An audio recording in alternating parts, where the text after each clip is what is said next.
दिने जड़े भाई भौणी घर को जाते तो भौणी खुशी चिकेन तरकारी करते तो चिकेन तरकारी देले भाई जनक खाऊले मुहर झाड़ भी बोई जाऊला भौणी जनक पाखे बसी झाड़ भी पोछी दौले तो भाई जो खाई सारी हाथ धोवाई कले तो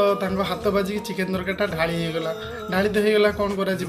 तो भाई से खाई सारी पलि आसिले शाशु आसिक पचारे आलो माँ मु रंग डबाटा रखी आउनी कौट रखीचु कहले नाई बो रंग डबा सब चिकेन तरकारी पकई देसी तो माँ कहले कि आलो भूंडी रंग डबा तो मो पाखे अच्छी तू तरकारी कौन पकेलु तो जाकि किचन चेक कला बेलू देखला बेलू सब राग लंका गुंडी गुड़ा सब चिकेन तरकारी ही पकई देते तो भौणी से बुझीपारे कि मो भाईर हाथ बाजिकी तरकारी ढाली भाई जाणी शुणी तरकारी ढाली देती कहीं शाशुघर लोक जी खाइबे तो भौणीर बेजती हम। अच्छा भाई मैंने जो भौणी पाखरे थिला बेले तो एते बेजती कर कि बाहर लोक सामने भौणीर बेजती सही पारे।